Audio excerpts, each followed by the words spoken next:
Hello दोस्तों, स्वागत है आपका अपने channel Hitesh agriculture and GK में।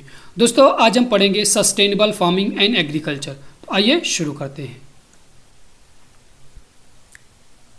Sustainable agriculture is the practice of farming using the principles of ecology, the study of relationship between the organism and environment. ठीक है, जो सस्टेनेबल एग्रीकल्चर है वो एक तरह की फार्मिंग है। ठीक है, फार्मिंग है जहाँ पर प्रिंसिपल्स ऑफ इकोलॉजी यूज़ किया जाता है। क्या यूज किया जाता है? Principles of ecology.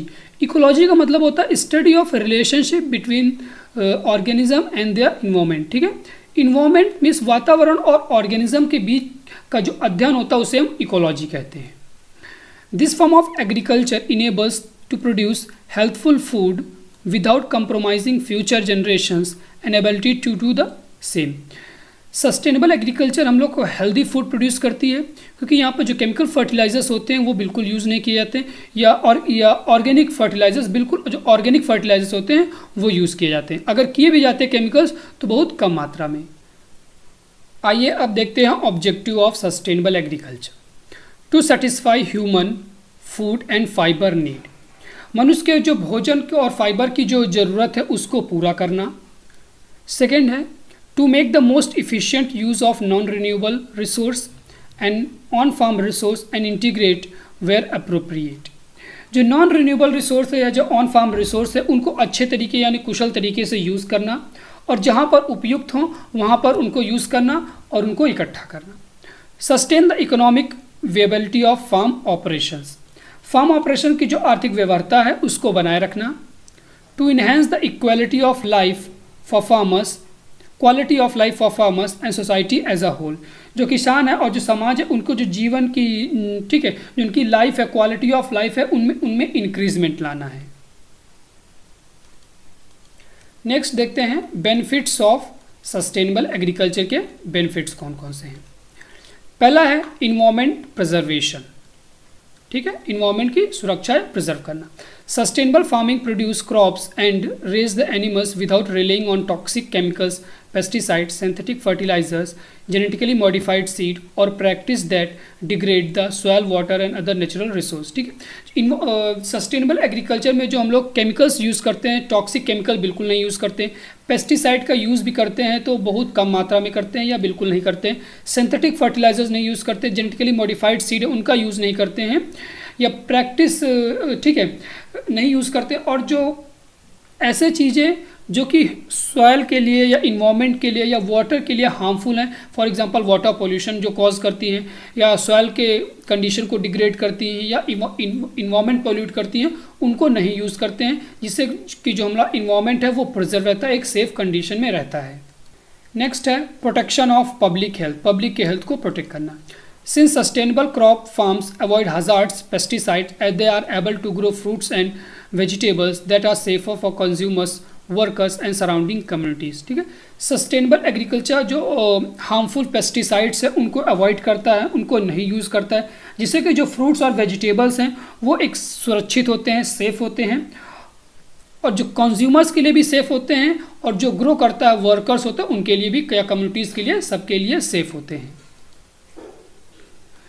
Likewise sustainable life stock farmers and ranchers raise an animals without dangerous practice like non-therapeutic, antibiotic और आर्सेनिक बेस्ड ग्रोथ। ठीक है, जो सस्टेनेबल एग्रीकल्चर की वजह से जो रेंचर्स हो गए या लाइफ स्टॉक फार्मर्स हो गए, वो अपने एनिमल्स को बिना किसी खतरनाक चिकित्सक के, नॉन थेरेपेटिक एंटीबायोटिक, बिना किसी एंटीबायोटिक के या आर्सेनिक बेस्ड ग्रोथ के पालते हैं, जिससे जो उनकी कंडीशन होती है वो पहले से अच्छी रहती है। ठीक है, नेक्स्ट है सस्टेनिंग वाइब्रेंट कम्युनिटीज़, कम्युनिटी के बीच जो स्थापना है उसको बनाए रखना। A critical component of sustainable agriculture is its ability to remain economically viable, providing farmers, farm workers, food processors and other employed in the food system with a livable wage and the safe working condition. ठीक है, sustainable agriculture का main component जैसे कि farmers हो गए, workers हो गए, या फूड प्रोसेसर है, उनको एम्प्लॉयड रखना है और एक सेफ वर्किंग कंडीशन, एक अच्छी स्थिति में रखना है उनको। नेक्स्ट है अपहोल्डिंग एनिमल वेलफेयर, मीन्स पशु कल्याण को बनाए रखना है।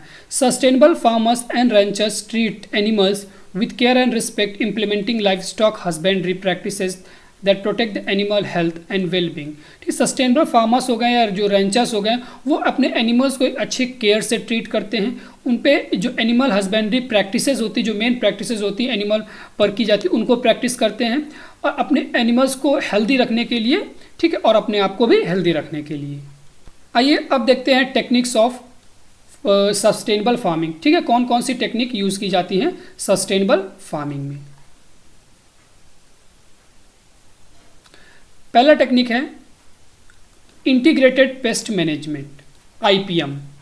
IPM is a broad based approach that integrate sustainable practice for economic control of pest. ठीक है, जो IPM एक बहुत बड़ा अप्रोच है जहाँ पर जो इकोनॉमिक मेथड हैं वो यूज़ किए जाते हैं पेस्ट को कंट्रोल करने के लिए।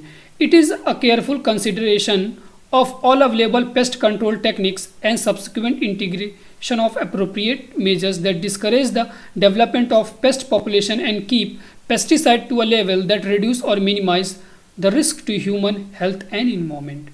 ठीक है, यहाँ पर जो जितने भी पेस्ट कंट्रोल टेक्निक्स हो गए, फॉर एग्जांपल जैसे ये केमिकल कंट्रोल हो गया, ठीक है, बायोलॉजिकल कंट्रोल हो गया, कल्चरल कंट्रोल हो गया, या पेस्ट ट्रैपिंग हो गया, मॉनिटरिंग हो गया, फोरकास्टिंग, सॉइल प्रिपरेशन करते हैं। ठीक है, ये सभी, या रिकॉर्ड कीपिंग हुई, ये सभी हम लोग टेक्निक यूज़ करते हैं पेस्ट को कंट्रोल करने के लिए, ताकि जो उनकी पॉपुलेशन है वो डिस्करेज कम हो सके।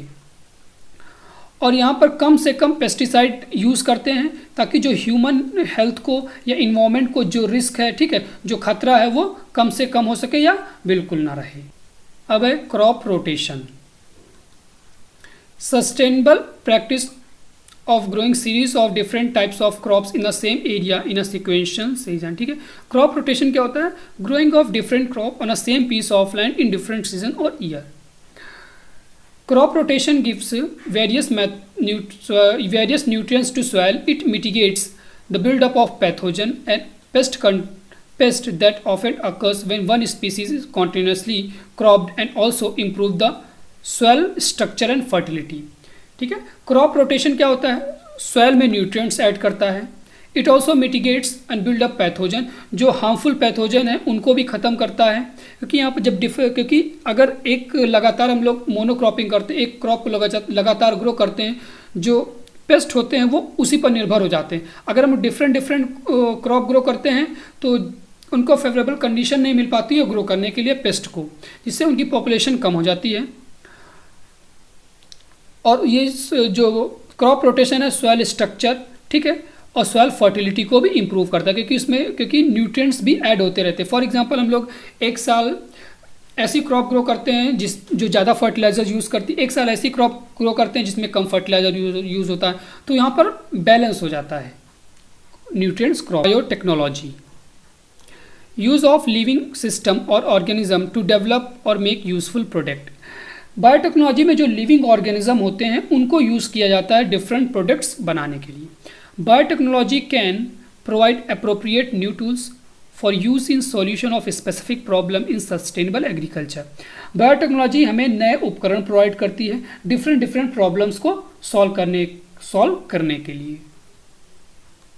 नेक्स्ट है use of organic fertilizer, organic fertilizer का यूज़ करना। Organic waste are derived from animals matter और veg matter.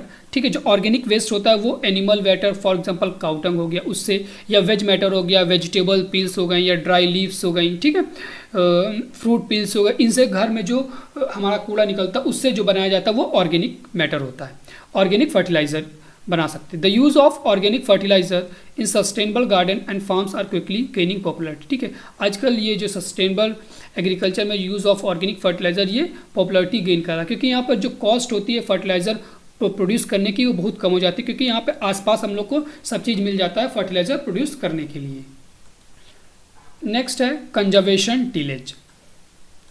Conservation tillage is any method of soil cultivation that leaves the previous year crop residue on field before and after planting the next crop। ठीक है, conservation tillage का मतलब होता है, for example से समझते हैं, हमने वीट को हार्वेस्ट किया, हार्वेस्ट करने के बाद जो उसका स्ट्रॉ बचता है, स्ट्रॉ को हमने खेत में ही छोड़ दिया और उसके बाद खेत में टिलेज कर दिया, मीन्स खेत में जुताई कर दिया, ठीक है, तो जो न्यूट्रिएंट्स होंगे स्टॉक वो सॉइल में ऐड हो जाएंगे।